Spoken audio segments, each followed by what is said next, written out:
Si vous nous retrouvez à l'instant, vous avez fait le meilleur choix, c'est celui de regarder Info TV et surtout de suivre votre programme Espace Miné tous les matins de lundi à vendredi 10h, 11h52. Nous vous le disions en ouverture, nous marquons un arrêt ce matin pour évoquer la situation ayant trait au train de vie de l'État du Cameroun. Nous nous posons la question, celle de savoir si l'on devrait réduire ce train de vie de l'État. Je commence par vous, David et Boutou.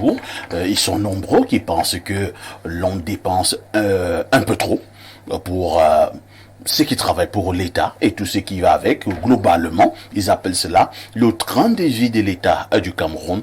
On trouve qu'il est excessivement haut et qu'il faudrait absolument le réduire. Quel est le regard général que vous jetez d'abord sur ce train de vie de l'État du Cameroun? D'abord, tout le monde peut remarquer qu'effectivement, nous avons un État extrêmement dépensier. Nous avons un État, à travers ses hauts fonctionnaires, qui justement vit dans un lucre, dans une ostentation qui ne dit pas son nom. Mais ce côté ostentatoire de l'État, de mon point de vue, se remarque et se palpe au quotidien parce qu'il y a un grand hiatus entre la petite oligarchie institutionnelle qui justement vit et profite des avantages de l'État et le grand peuple qui croupit dans la misère, qui observe cela et se pose des questions basiques. Comment l'état général du pays peut être autant dégradé? Comment le pays peut s'enfoncer au quotidien avec ce que l'on voit? Et qu'en face, il y a une petite oligarchie qui est là, qui semble vivre dans une île au milieu du Cameroun et qui ne semble pas être concernée par les problèmes des Camerounais. Je racontais à quelqu'un tout à l'heure, parce qu'à tout à l'heure, vous nous parliez un peu de vos voyages à l'international et je voulais vous lancer avant que nous revenions sur le plateau pour vous dire qu'il y a un petit constat, un petit dégoût qui habite chaque personne qui sort du Cameroun et qui y entre par nos mêmes voies d'entrée, c'est-à-dire les aéroports. Quand vous arrivez, que ce soit en Simalem ou bien à l'aéroport international de Douala, vous êtes comme frappé par un dégoût terrible.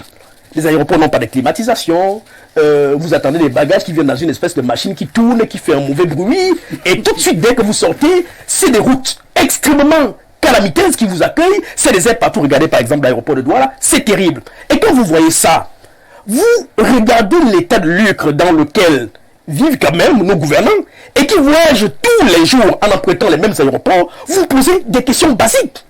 Pourquoi on ne peut pas au moins concentrer ou alors prendre un peu de ce lucre-là de l'État, de ce petit budget-là qu'ils utilisent et qu'ils en abusent pour justement le dispatcher dans des secteurs vitaux qui en fait nous amènent à vivre au quotidien. La route, les hôpitaux, etc. Ce que je veux dire, c'est que il me semble que ce que nous constatons là est le fondement même du régime du renouveau. C'est-à-dire que si le régime du renouveau a pu se maintenir pendant 42 ans, si effectivement il y a une certaine longévité qu'on veut souvent expliquer pour ce régime-là, c'est parce que le régime du renouveau, quelque part, a compris qu'on peut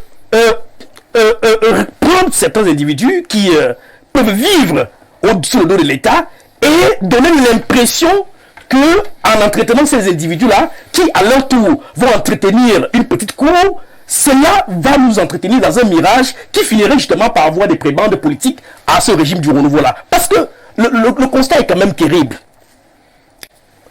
D'un point de vue institutionnel, vous savez par exemple que il y a une disposition de la loi qui revient, qui m'intrigue. Personne, je ne sais pas si ça intrigue tous les autres. Chaque fois que quelqu'un est nommé chef service, directeur d'administration centrale, EG, je ne sais pas trop quoi, une loi, un décret, ou je ne sais pas trop quoi, il y a une disposition. L'intéressé, l'article 2, aura droit à tous les avantages prévus par la réglementation en vigueur. Non, on parle même d'avantages de toute nature. Oui, avantages de toute nature. J'ai l'impression que cette petite disposition rend presque fou ceux qui bénéficient des décrets, des nominations. Mais j'oublie quand même qu'il y a quand même la fin qui dit prévu par la réglementation en vigueur. Non, je crois que là, ça ne dit pas. Voilà, on ne lit plus. Je crois qu'on ne lit pas. Mais dès qu'on a entendu avantage de toute nature, vraiment, on est dans l'extase, on est dans l'euphorie. Et la suite, c'est quoi? C'est que quand vous regardez le lucre, effectivement, dans lequel vivent nos fonctionnaires, en fait, d'un certain niveau, pas tous les fonctionnaires, vous remarquerez quand même que le Cameroun est un État dans l'État. Quand vous voyez le niveau le niveau d'avantage qui accompagne parfois un simple directeur d'administration centrale, et vous remarquez et vous regardez un peu ce que le même budget, comment le même budget peut être mobilisé pour être dévié et consacré sur d'autres activités vitales, comme j'ai rappelé tantôt, les routes, etc. Vous dites qu'il y a problème. Parce que, vous savez, quand je disais tout à l'heure, mon cher Aïssi, que je crois que le problème est institutionnel et entretenu. Un exemple qui me revient en tête chaque fois que j'évoque ces questions-là, c'est le trop-plein d'institutions. Le trop-plein d'institutions qui amène parfois certaines institutions à se marcher sur d'autres institutions parce que partageant les mêmes prérogatives. Est-ce que vous avez lu les textes qui créent par exemple une institution comme l'API? Vous connaissez l'API? Non. L'Agence de la promotion des investissements. Ah, l'API. L'API. Qui avait à sa tête il y a encore quelques temps. Oui, une jeune dame, elle est décédée. Madame Minja, elle est décédée. Allez-y confronter les dispositions, les prérogatives de l'API avec la SNI, la Société nationale d'investissement. Vous allez retrouver que ces dispositions qui a pour éternel DG Madame Yawa ici. Alors vous allez donc retrouver des dispositions qui se marchent et des prérogatives qui se marchent dessus. Et cela interroge. Est-ce que ces gens font exprès de multiplier des institutions, ou alors chaque institution a des prérogatives spécifiques pour le bien-être des populations, pour le bien-être du Cameroun, etc. La réponse est non. Pour la simple raison... Vous allez chuter. Oui, pour la simple raison que la création d'une institution sous le renouveau n'obéit pas à une simple théorie que l'on connaît en économie, c'est-à-dire qu'il y a une demande et puis on apporte voilà, une disposition claire pour répondre à cette demande-là. Je crois plutôt qu'on crée des institutions pour récompenser. C'est-à-dire que la logique de création institutionnelle au Cameroun obéit davantage à une récompense. Et donc, ce sont ces positionnements donc, qui amènent les uns et les autres, notamment les maillons, les acteurs, qui se retrouvent dans ces appareils-là, à se dire qu'on nous a placés là pour servir le maintien au pouvoir d'un homme. Et donc, à utiliser les fonctions, ou alors ce que nous donne la fonction, pour travailler au maintien d'un homme. Et la suite, c'est ce qu'on connaît. C'est-à-dire que celui qui arrive et qui sait qu'il peut dégager un peu pour le mettre au service d'un homme, il peut donc utiliser l'autre part pour lui-même. Et le peuple qui regarde cela à distance constate donc qu'il y a une oligarchie institutionnelle qui en fait s'empare de tout et crée le hiatus que l'on voit aujourd'hui. Parce qu'on n'aurait pas dû parler de ces questions-là si, effectivement, ces hiatus-là ne se verraient pas, n'étaient pas visibles au Sénégal. Par exemple, vous savez très bien, il y a des gens qui détournent un peu de partout, mais on ne voit pas très bien la différenciation, ou alors le creux, le fossé qu'il y a entre ceux qui sont à des postes, à certains postes, et qui détournent au quotidien, et la grande misère des populations. C'est ce qui fait problème. Merci, Dr David Eboutou. Lazare Zambon. Depuis un certain nombre d'années, vous et moi qui sommes journalistes, nous en parlons au niveau de nos plateaux de télévision, mais nous avons la nette impression que nous ne sommes pas écoutés. Nous allons prendre quelques clichés. Et, il y a quelques jours, on nous renseignait encore que dans une structure publique, on était en train d'acheter le véhicule du principal manager à pratiquement 130 millions de francs CFA. Un véhicule. Et David parlait tout à l'heure de simples directeurs d'administration. Je ne parle même pas de ministres, hein. Nous ne parlons même pas de secrétaires généraux. Quand vous voyez un peu leurs avantages, les véhicules 80 millions, 100 millions, 70 millions, dans un état pauvre et très endetté, est-ce que ça ne donne pas froid au dos? Ah, bon, je ne sais pas si ça donne froid au dos dans la mesure où ce qu'on peut appeler le peuple d'en bas, n'est-ce pas, acclame, n'est-ce pas, ces riches-là. N'est-ce pas, c'est pour les barbines quand on voit un oncle du village arriver avec un gros véhicule. Et parfois on s'en vante pour dire que le véhicule d'ici, excusez-moi, toujours de prendre l'exemple sur vous, dit que est-ce que vous connaissez la dernière trouvaille d'ici? Il a un nouveau véhicule qui coûte 120 millions. Et quand il arrive au village, vous voyez de nombreux badauds qui le suivent. Qui contemplent. Voilà, il y a des mamans qui vont arriver avec la nourriture. Et d'ailleurs, quand il doit revenir en ville, n'est-ce pas, il y a ceux qui viennent avec les régimes de plantain, n'est-ce pas, de la viande boucanée et tout ça. Bref, mais ce que je vais dire, parlant de la réduction du train de vie, n'est-ce pas, de ces hommes-là, de ces hommes et femmes, le président de la République lui-même en a parlé déjà. Alors, si le chef de l'État en parle, bon, ça veut dire que vous avez évoqué, n'est-ce pas, les dénonciations des journalistes. Alors, si le chef de l'État en parle, ça veut au moins aussi dire qu'il donne raison, hein, n'est-ce pas, aux journalistes. Mais voyez-vous, parfait. David a parlé du renouveau tout à l'heure. Et il y a une idée qui m'est venue dans la tête en allant vers la politique. C'est que lui qui est panafricaniste, si on remonte à l'histoire de Sankara, Oui. il a été assassiné. Et l'histoire vous dit que voilà un bonhomme, il y avait un petit véhicule à l'époque que même les étudiants du Cameroun pouvaient s'en acheter, c'était la Renault 5. N'est-ce pas? Et le gars, il prend le pouvoir, il dit à ses ministres maintenant, même s'il ne dit pas, si lui-même il commence à rouler à Renault 5, oui, mais comment toi, le ministre, tu vas te permettre une Mercedes? Voilà. Alors, qu'est-ce qui se passe dans les têtes de certains? Ils se disent, mais comment? Ça, mec, non, on a créé notre truc, qu'on prenne le pouvoir. Maintenant, lui, il nous dit de vivre à ce niveau. Ce n'est pas comme ça que nous, on voyait le pouvoir. Quand nous, on voulait prendre le pouvoir, c'était également... Mais oui, mais comment maintenant il veut nous expliquer qu'on va venir rouler dans des Renault 5, par exemple? Voilà, entre autres, les choses aussi qui ont amené à ce qu'on tue ce grand homme africain. C'est-à-dire d'avoir autour de lui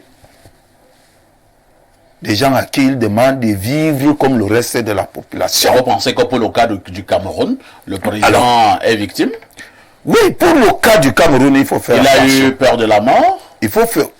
Ça, pourquoi il a libéralisé? Et David, peut-être m'a aidé à penser à cela lorsqu'il a parlé de la longévité.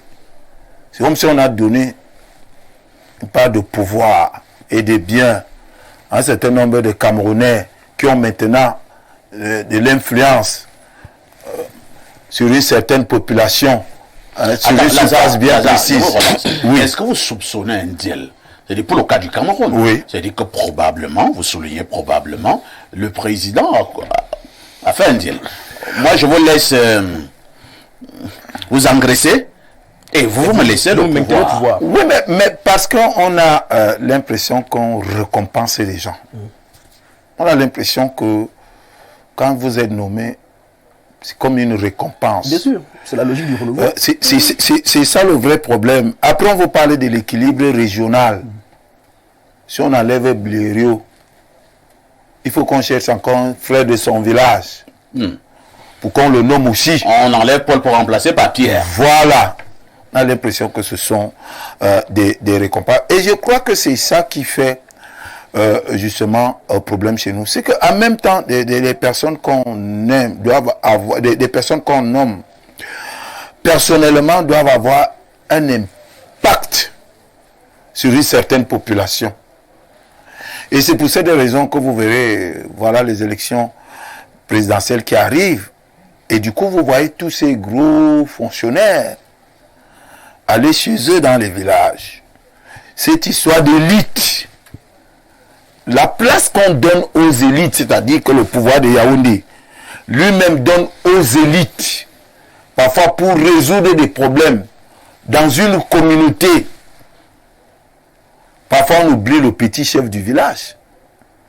Il y a un monsieur qui vient de Yaoundé avec une grosse voiture. On vous dit c'est lui qui vient régler le problème. Alors qu'il y a des notables de leur village qui maîtrisent bien la situation. Parfois, celui qui vient avec la grosse voiture ne maîtrise même pas très bien la situation. Il ne maîtrise pas très bien la situation. Mais c'est lui qui viendra gérer la collation. Donc on lui donne quand même un certain intérêt. C'est lui qui va arriver avec les gendarmes. C'est lui... Bref, à la fin, c'est lui qui décide. C'est lui qu'on présente devant la cour, comme le sauveur. Alors, vous voyez tout ce beau monde-là. Ils savent également Ces gens-là savent que c'est ce qu'on leur demande. Et vous verrez que tous ces gens, si vous permettez, parfait, et vous verrez que tous ces gens se battent toujours, chacun se dit non, il ne faut pas qu'il y ait du bruit chez moi, il ne faut pas qu'il y ait ceci. Et ils se donnent les moyens. Ils se donnent les moyens d'avoir cette influence. Parce qu'en fait, ce n'est pas des gens qui étaient d'abord très populaires dans un secteur précis et ils ont été nommés. C'est-à-dire, un jour, on vous dit c'est Manaouda, ce n'est qu'un exemple. Manaouda Malachi. Vous aurez pu prendre un autre. Manaouda Malachi, le ministre de la Santé. Ces exemples-là sont vraiment forts. Ce jeune, c'est lui qui règle déjà les problèmes de son village. Mais on ne sait même pas là où il était avant qu'il ne soit nommé. Mais subitement, dès qu'il est nommé, il se met à régler des affaires dans son village. C'est compris, Lazare Zambo. Disons que ce ne sont que des exemples. Ce ne sont que des exemples. Vraiment. Pierre Blériot, excusez-moi d'insister. Hein. Vous savez, moi, je suis journaliste et donc la déformation professionnelle, les faits. Nous avons parlé de véhicules tout à l'heure. On peut parler des maisons de ces ministres et autres grands fonctionnaires de l'État du Cameroun. On peut parler de l'organisation des séminaires. Prenons un peu les véhicules Blériot. La majorité des ministres au Cameroun avaient des véhicules de 60 millions en montant. Alors, si un ministre... Ils en ont plusieurs. Et d'autres en ont plusieurs. Véhicules de l'État, hein, de l'État. C'est-à-dire qu'il a 3 véhicules de service.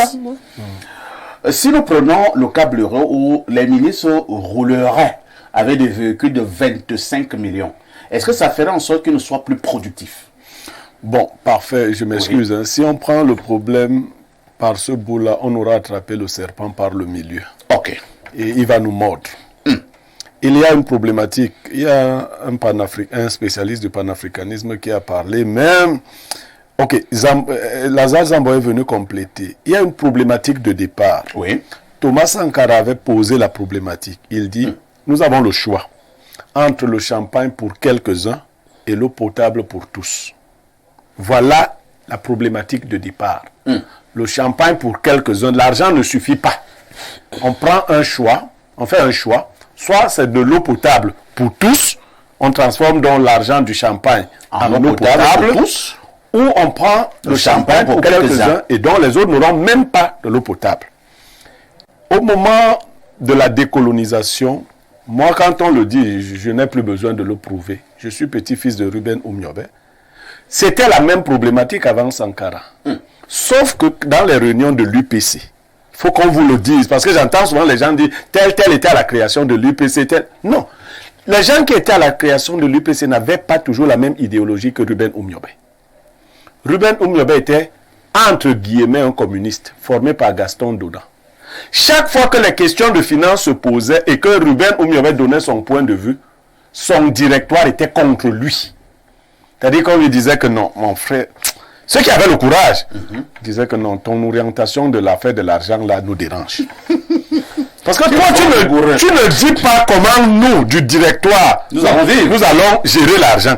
Tu es toujours en train de dire là que dans les maquis là, qui ne s'en sort. C'est pas ça.